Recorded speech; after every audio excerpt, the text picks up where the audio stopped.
आज मैं आपको वो हृदय विदारक कहानी सुनाने जा रहा हूं जिसका संबंध बीते हुए कल से ही नहीं है, बल्कि जो आपके वर्तमान और आने वाले कल के लिए भी एक चेतावनी है। ये कहानी है मालाबार के हजारों हिंदू पुरुषों और महिलाओं की, जिनकी चीतकारों के भाग्य में किताबों के पन्ने भी नहीं आए।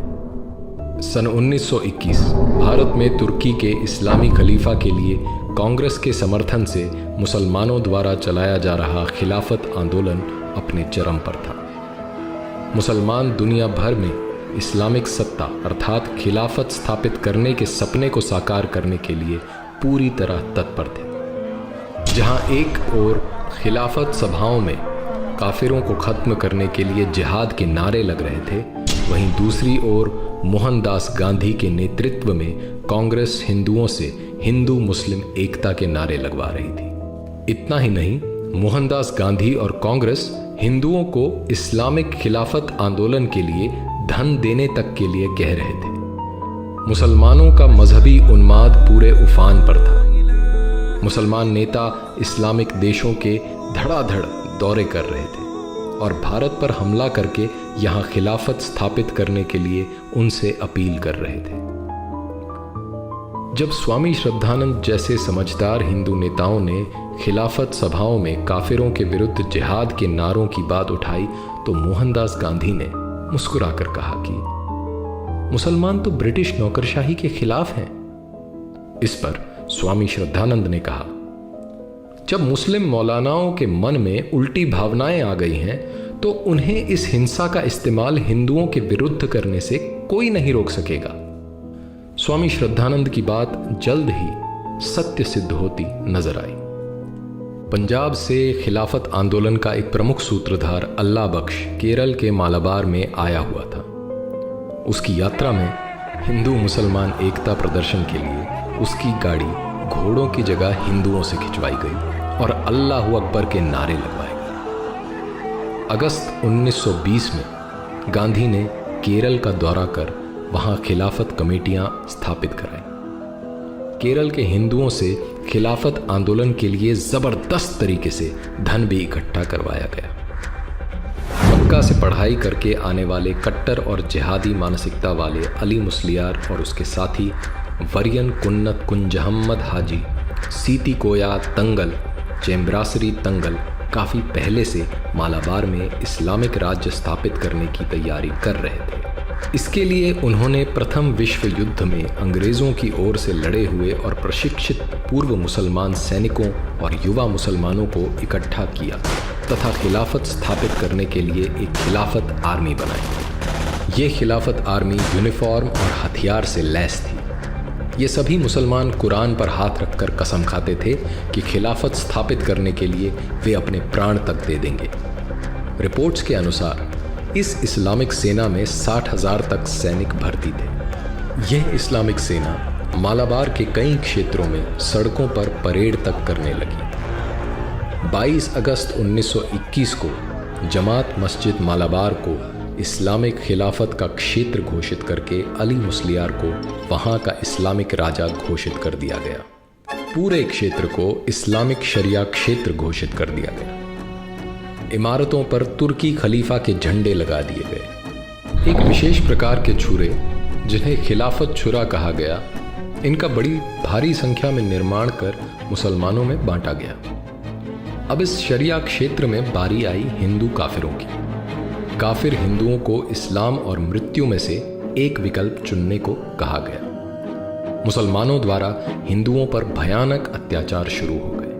हजारों की संख्या में हिंदुओं का जबरन धर्म परिवर्तन करवाकर मुसलमान बना दिया गया। जिन हिंदुओं ने मुसलमान बनना स्वीकार नहीं किया, उन्हें मार दिया गया। उनके घरों को लूटा गया और आग लगा दी गई। हिंदुओं के क्षत विक्षत शवों से मालाबार के कुएं और सड़कें भरे पड़े थे।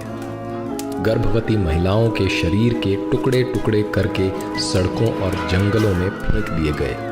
इनके गर्भ से निकले अजन्मे बच्चे जहां तहां पड़े थे। निर्दोष और असहाय हिंदू बच्चों को उनके माता पिता भाई बहनों के सामने तड़पा तड़पा कर मारा गया। युवकों को यातनाएं दी गई, कुछ को जिंदा जला दिया गया। हिंदू महिलाओं और युवतियों के साथ दुष्कर्म किए गए, उन्हें जबरन दासी बनाकर रखा गया। बेशर्मी और वहशीपन की सारी हदें पार की गई। देवालयों पर लहराते हुए हिंदू ध्वजों को उतारकर उनके स्थान पर इस्लामिक झंडे लगा दिए गए। मूर्तियों को खंडित कर दिया गया। मंदिर परिसरों में गायों को काटा गया।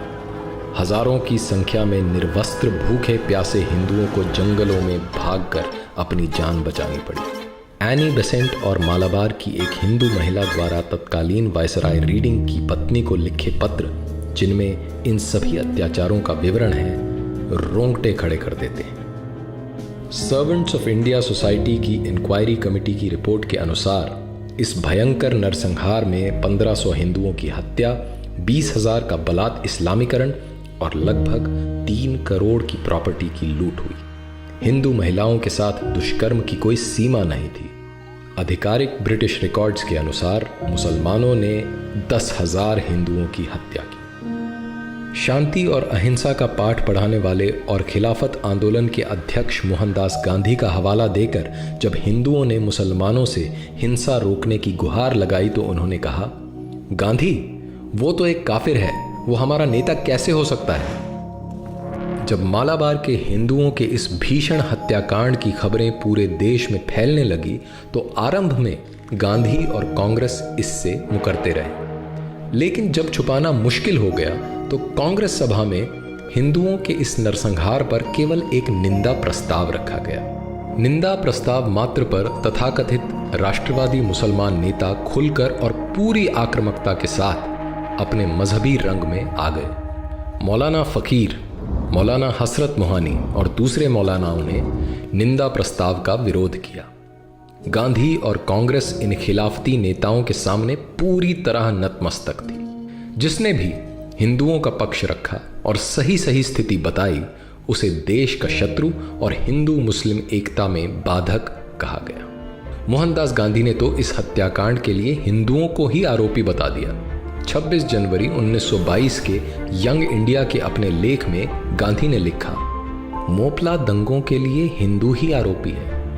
हिंदुओं ने मुसलमानों का ध्यान नहीं रखा, उन्हें अपना मित्र नहीं माना। अब मुसलमानों पर क्रोध करने का कोई लाभ नहीं। इतना ही नहीं, गांधी ने मुसलमानों की हिंसा को सही बताते हुए बोला, वे मोपला मुसलमान अल्लाह को मानने वाले बहादुर लोग हैं जो अपने मजहब के लिए लड़ रहे हैं और उनकी लड़ाई का तरीका उनके मजहब के अनुसार मान्य है। स्पष्टतः खिलाफती नेताओं का स्वराज्य से मतलब इस्लामिक खिलाफत स्थापित करना और एकता से मतलब सभी काफिरों का मुसलमान हो जाने से था। लगभग 5 महीने तक मालाबार के मल्लपुरम, मांजेरी, पांडिकोड और तिरूर जैसे क्षेत्रों में इस्लामिक राज कायम रहा और काफिर हिंदू और उनकी महिलाओं पर अकथनीय अत्याचार किए गए।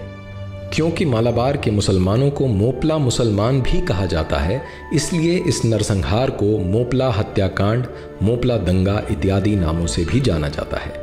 वामपंथी और कांग्रेसी इतिहासकारों ने मुसलमानों द्वारा हिंदुओं के इस नरसंहार को गरीब किसानों द्वारा ब्रिटिश प्रशासन और अमीर जमींदारों के विरुद्ध विद्रोह में बदल दिया है।